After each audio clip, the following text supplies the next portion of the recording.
kale tukwaniriza nnyo mu kitundu kino ekirala tukyali ku episode yaffe ey'emboozi y'omusama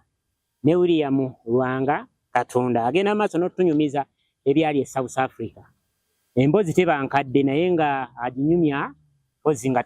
tagigenze mu maaso bulungi. So tukyagenda mu maaso akyatunyumiza amaliriza okusoma ayingidde enteekateeka ate ey'okutraininga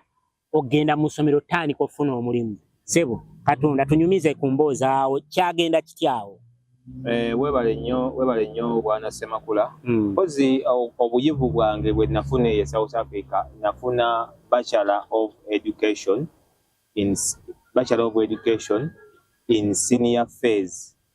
and FET Further Education and Training gwe bukugu. Nakuguka nnyo mu kusomesa secondary. Okusegera abaana abayizi aba secondary. Naye nga bwe tuba tutendekebwa ne mu primary school kati mu kutendekebwa ng'ogenze ku internship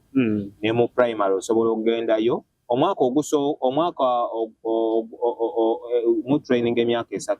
kati omwaka ogusooka osobola okugamba kan training mu primary schools obulala n'ogamba kangende mu secondary oba omulala kangende mu gundi bwe bityo okitegeera kagana n'obeera ng'olina at least vast experience mu section zonna. Naye natuuka of course nga essomero likusabira n'obabuulira w'oyagala okukolera naye ebiseera ebisinga batugambanga nti essomero secondary school ekuli okumpi gy'ogendamu gy'osabamu oyina ebbaluwa gy'otwala ne bakuteekerako n'osaba n'oteekako details zo ne bakustampingirako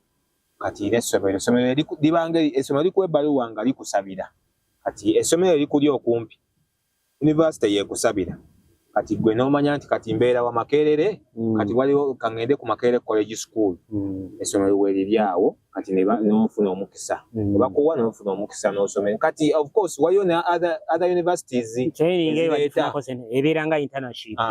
wagimalako bbanga ki? Nagimalako emyezi gyawera 3 era nasomesa abayizi be South Africa nasomesa okuva grade 9 grade 10 ne grade 11 ne grade 12 kati grade 12 yeringa senior 6 grade 12 yeringa senior 6 ya wano ne grade 11 nebeera senior 5 kati grade 10 ye senior 4 then grade 9 nebeeranga senior 3 kati nasomesanga kilasi zonna ezo mpulira era ng'osomesaayo ki? Kati nasomesa grade 9 grade 10 awo nasomesa EMS Economics Management Sciences EMS nga wogamba nti alinga kamasi oba abasana batuuka kufuuka economics abanga kamasi ng'okaseeko ne entrepreneurship kati eyo EMS eri bamuyita South Africa gwe bayita EMS wano tumuyita kamasi and entrepreneurship kati ne wali mu grade 11 grade 12 awo nensomesaawo era nayamba kinene nnyo abaana abaali bagenda kukola bibuuzo bagiyita metric ebyakamalirizo kati awo nensomesaawo economics ng'ogyeko economics ekirala economics EMS nasomesa EMS economics n'oluzungu English kitegeera kakati omaliriza training eyo kati training naye mu lugendo lwange olwa training olwa training nasanga ebintu okusomoozebwa kungi abasomesa beeri era abamu obusosoze bukomawo bakutunuulira ng'oli international student teacher era ne bakusosola okitegeera fine mulina mwasiinkananga mu staff room era ng'obawulira batandise okukola ki okugeya nga bageya nga bagamba muli ono munnaabwe nga bagamba ono mugwira munnaabwe bambi ye teyagenda mu biri abagwira ye basinga okukola yasalawo bambi kujja fomo abawulira era nga bakwesiga bakuwa ne scripts zaabwe n'ozimakinga ebigezo okola lolokole ey'abaana ku makya okitegeera omakinga ebibuuzo ebitabo byabwe okitegeera n'okusetinga ebibuuzo naye ekirala okusomoozebwa abaana beeri bambi eddembe lyayitirira obungi omwana takubwako ekyokubiri omwana ajja atamidde ku ssomero ajja ne bbiya mu nsawo agula bbiya ng'ajja ku ssomero n'ayingira naye geeti n'ajja mu kibiina n'anywa eno nsomesa omwana yatamidde dda okitegeera eddembe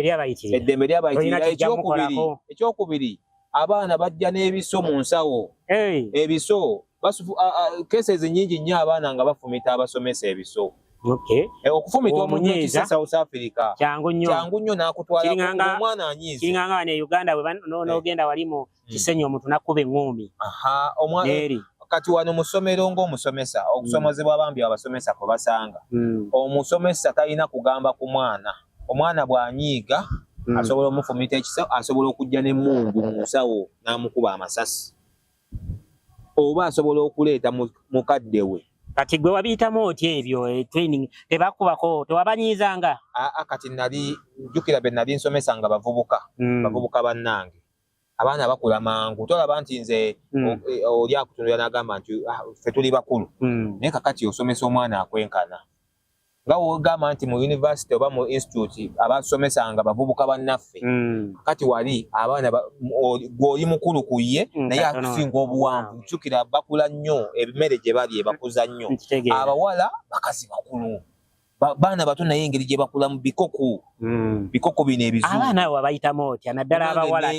tebakugiranga nnyo tolaba nti nakutawanya abaana banyirira ate abaana beeri ali kuyisizaamu ebyasidde sanga owulirize abaana beeri yunifoomu za wano e Uganda zikoma wano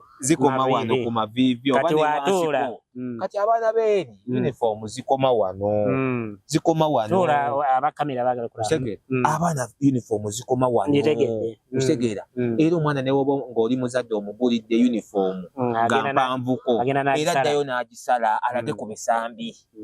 kati oba osomesa bw'oba oli musajja bw'oba oli musomesa nga toli mugumiikiriza oyinza okukola ensobi era cases nnyingi nnyo banyumiza cases nnyingi nnyo bambi abasajja abasomesa nga bakwatibwa bavunaaniddwa rape defilement kubanga embeera gye bakoleramu bambi ebaleetera okukola ki emyezi 3 giweddeko emyezi 3 we giggwako of course kati in the process omusomesa wajja oli akukuuma okola gondi assessment najja n'agira balabo basobola okuba mu ssomero lya gavumenti oba naye kati ate nze ndi mugwira kati sirina nina pamiti naye sirina bitambula babiyita bitambula empapula ekyokuba omugwira okufuna omulimu gwa gavumenti nakyo kyakkosa nnyo ekyo kyankosa era eyo South Africa yeetaaga okukyusaamu era byebimu ebyakulemesa kakati omugwira omuntu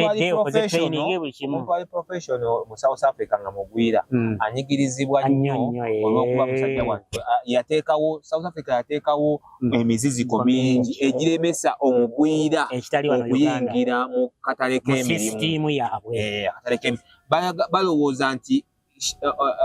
balowooza nti omunnansi yateekeddwa okufuna kuki newankubadde nga abagwira bangi bakola gye bali kuba bannayuganda gye bali nga bali mu universities basomesa gye bali mu malwaliro nabalabako nange ekyo kyekireeta n'enguzi kakati enguzi South Africa eri waggulu nnyo temulaba nti mugitenda wano e Uganda naye South Africa okay kati enguzi South Africa eri waggulu nnyo kuba enguzi eyo etandikira katumalirize ku eri ensonga omaliriza emyezi 3 egyo oyagala okuyingira mu system bajja ne bakola assessment naye bikyagaanye kati simba wakati bwe nali mu ssomero nga nsomesa omuntu yennyini yalinga menta wange antendeka omusomesa omukugu ate teyanneegomba omukazi yanneegomba era yatandika okujja nankyayirako n'ewaka wembeera ng'avuga emmoloka ye yavuganga ki emotoka yo mu America bagita Ford iki si Ford bagita simanyi Golf ki motoka kye waliwo yajjanga tugende motoka emotoka najja n'agamba bannange ati terabye omugwira omugambye omukazi weedi olaba kumugwira amaaso ne gamugira omukazi eyalinga tuyinawo n'atandika okujja ewaka n'andabako naye Babula takimanyi olaba ogenda okuleeta akatogondi okubagana najja n'andabako ng'era omugezigezi w'abeera n'oyisaawo ebibyo najja ne mulabako n'andabako emirundi emmundu ne zidda ku ggombolola mpulira nakwegombera naye nga awo kuba kukola ki kuba omanyi kwegamba okugamba nti wetaddeko akazito kubanga ono katoola fees abakunkwata eyanjawula yali ensiridde ati kyeŋŋamba awo oyingiza omukazi owokubiri oli eyakuyamba yanyamba gyali naye tanabakitegeera nti wayingizaawo eggaali anti akati ntuuka mu environment gye natuukamu muntu ndaba nti tukwatagana kati twogera olulimi lwe lumu oli fayini yateekamu ssente naye si wa secondary kati ono ate nze ndi ku level ya secondary oli wa university ono gwenjogera naye kati gwendi naye wa secondary kati ate oli anteekamu ssente ate wa primary yasomesa primary kati jjukira omuntu wa primary temuba temukwatagana naye kitono mujja kukwatagana mu association ezibagatta ye master wo gwe kale kakati eyo ekikazi kinkyalirako awo nga omukwano gwajja okumala ebbanga kati kyolumu kyanvu jjukira nze siina mmotoka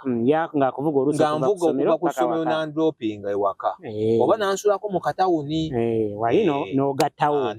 ng'enjogera weeri ng'ayinza okunsuulako kati kweze mbeera nga Wandegeya kati nga ayinza okunzija mbeera nga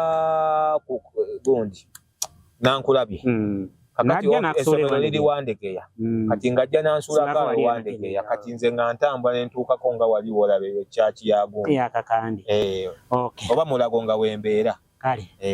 tweyanziza nnyo tweyanzega ekitundu kino tugenda kuba nga tukikomya wano tukomawo n'ekitundu ekirala kigenda kuba nga kikwatagana ku buli bw'enguzi temulaba nga mu Butenda wano e Uganda naye ate South Africa buli waggulu nnyo kintu kidogo yataama e South Africa katukomewo n'ekitundu ekirala